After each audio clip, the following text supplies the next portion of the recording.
और भिड़ो लोग, welcome back to our channel Akhand Gyan. आज हम लोग एक नया स्टोरी पढ़ेंगे जिसका नाम है द रंगास मैरिज, मतलब कि ना रंगा की शादी। बजाओ रे।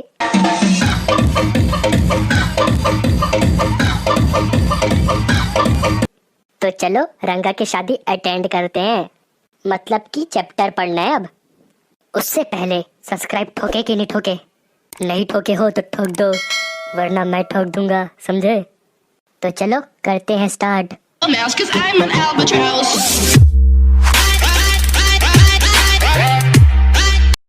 जब आप लोगों ने इस चैप्टर का नाम सुना रंगास मैरिज, तो बहुत लोगों के मन में ख्याल आ सकता है कि इस चैप्टर का नाम रंगास मैरिज क्यों है? क्यों है? क्यों है? इस चैप्टर का नाम तो रंगनाथा विवाह हो सकता था, रंगना विजय हो सकता था, जगन्नाथा विजय हो सकता था, गिरजिरा कल्याण हो सकता था, अदरक लहसुन हो सकता था। तो फिर रंगास मैरिज क्यों है? क्योंकि यह जो चैप्टर है ना वो रंगा के बारे में है, तो चैप्टर का नाम तो रंगास मैरिज होगा ही ना, लुका छुपी तो नहीं होगा। और ये जो रंगा है ना वो मेरे गांव का है। और मेरा गांव कहाँ है मालूम है? नहीं मालूम है तो बताना। मेरा जो गांव है ना वो होशाहाली में है, नाम तो सुना ही होगा।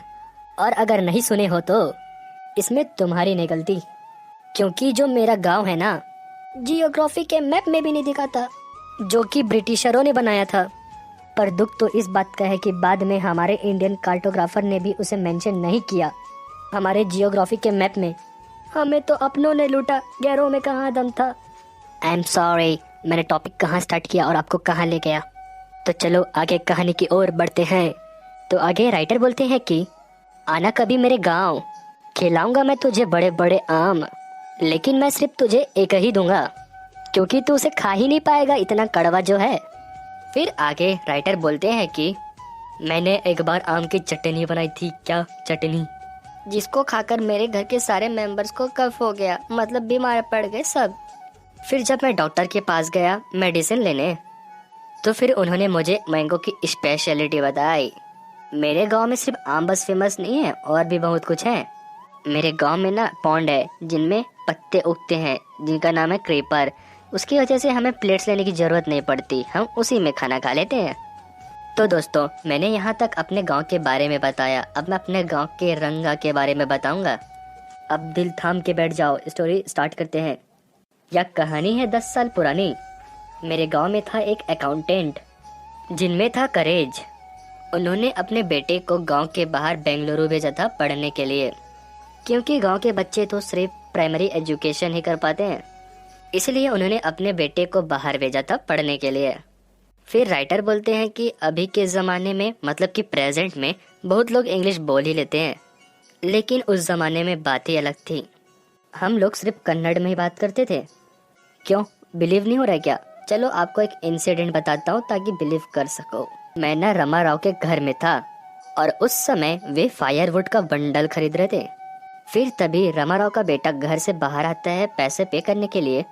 फिर रमा राव का बेटा उस औरत को बोलता है कि कितना पैसा पे करना है। फिर वो औरत बोलती है कि 4 पैसे। फिर जो लड़का था वो बोलता है कि मेरे पास चेंज नहीं है। फिर जो औरत है ना वो चेंज का मतलब कुछ समझ ही नहीं पाई थी, और अपने से ही गड़गड़ गड़गड़ गड़ मन में करने लग गई थी। असल बात तो यह है कि उस समय ना मैं भी चेंज का मतलब समझ नहीं पाया था। इससे तो साफ दिख ही रहा है यार, इंग्लिश की कितनी कमी थी यहाँ। फिर बाद में इस वर्ड का मीनिंग को समझने के लिए मुझे रंगा के घर जाना पड़ा। फिर जब मैं रंगा के घर गया तो उसके घर के बाहर बहुत भीड़ लगी थी। भीड़ इसलिए लगी थी क्योंकि रंगा 6 महीने बाद बेंगलुरु से पढ़ के आया था यहाँ।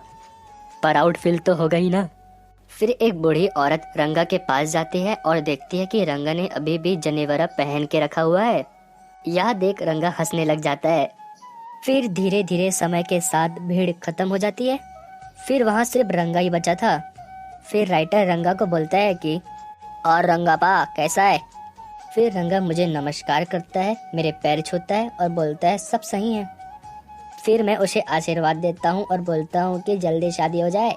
फिर कुछ समय बाद मैं भी चला जाता हूँ। फिर उसी दोपहर में जब मैं आराम कर रहा था तब रंगा मेरे घर आता है। फिर मैं बातों ही बातों में रंगा को बोलता हूँ कि शादी कब कर रहे हो? मैं शादी तो अभी नहीं करूँगा। क्यों? क्योंकि मुझे एक सही लड़की की तलाश है, और मैं एक ऑफिसर को जानता हूँ जिनकी शादी 6 महीने पहले हुई थी। वे 30 साल के थे और उनकी पत्नी 25 साल की थी, जिनकी अरेंज मैरिज हुई थी और आज वे लोग बहुत ही खुश हैं। फिर कुछ समय होते ही रंगा चला गया, लेकिन मैं थोड़ा डिस्ट्रेस हो गया क्योंकि मैं रंगा को एक गुड हस्बैंड की तरह देखना चाहता था, लेकिन वह एक बैचलर की तरह रहना चाहता है। फिर क्या, मैंने भी ठान ली तेरी शादी तो कराऊंगा बेटा। फिर मैंने तो उसके लिए लड़की भी ढूंढ ली, और वो जो लड़की थी ना, वो रमा रॉक की भतीजी थी जिनके पेरेंट्स एक्सपायर हो चुके थे। लेकिन लड़की में दम बहुत था, वे बहुत खूबसूरत भी दिखती थी और उसकी आवाज़ भी बहुत अच्छी थी। ऐसा लगता है कि वह लड़की सिर्फ रंगा के लिए बनी है, और उस लड़की का नाम है रत्ना। फिर अगले दिन मैं रमा राव की वाइफ को बोलता हूँ कि मैंने आप लोगों के लिए दही निकाला है, रत्ना को भेज देना, मैं दे दूंगा। फिर जब रत्ना मेरे घर आती है तो एक सुंदर सी साड़ी पहन के आती है। फिर मैं रत्ना को रिक्वेस्ट करता हूँ कि बेटी कोई गीत सुना दो। फिर तभी रंगा भी मेरे घर आ जाता है, लेकिन बेचारा गेट के बाहर ही खड़ा रहता है। उसका कहना रहता है कि वह गाते हुए सिंगर को डिस्टर्ब नहीं करना चाहता था, लेकिन रंगा को देखना भी था कि इतना अच्छा गा कौन रहा है। फिर उससे यह रहा नहीं गया और उसने घर की ओर कदम बढ़ा दिया। फिर रत्ना ने देखा कि कोई अनजान उसको देख रहा है तो उसने गाना बंद कर दिया। फिर जैसे ही रंगा ने घर में कदम रखा, रंगा और रत्ना दोनों के आंखों ही आंखों में मिलन हुआ। इलू इलू।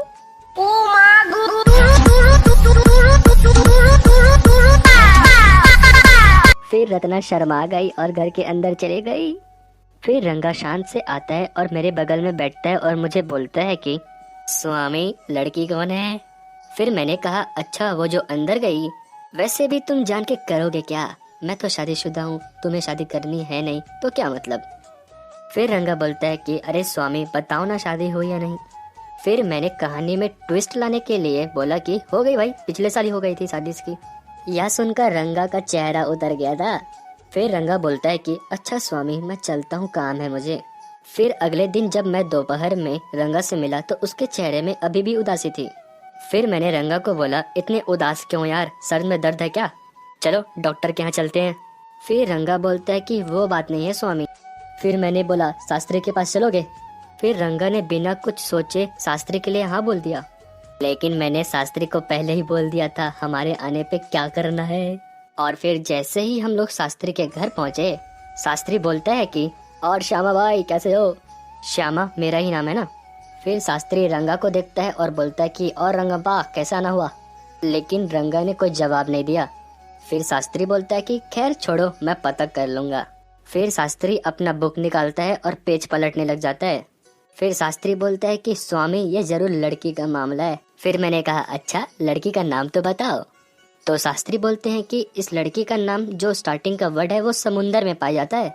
फिर मैंने नाम गैस करना चालू कर दिए। पहले मैंने बोला कमला, तो शास्त्री ने बोला नहीं, उसका नाम समुद्र में पाया जाता है। फिर मैंने बोला रत्ना, तो शास्त्री बोलते हैं कि हाँ हो सकता है भाई। यह सुनते ही रंगा के चेहरे में खुशी आ गई। यह सब बिल्कुल वैसा ही चल रहा था जैसा कि मैंने शास्त्री को बोला था। फिर मैं मतलब कि स्वामी शास्त्री को बोलता हूँ कि रत्ना की शादी तो पिछले साल हो गई। फिर शास्त्री जी बोलते हैं कि मुझे नहीं पता, मैंने तो जो शास्त्र में लिखा था वो बोला। फिर मैं और रंगा वहाँ से चले गए। फिर रास्ते में रमा राव के घर के सामने रत्ना खड़ी थी।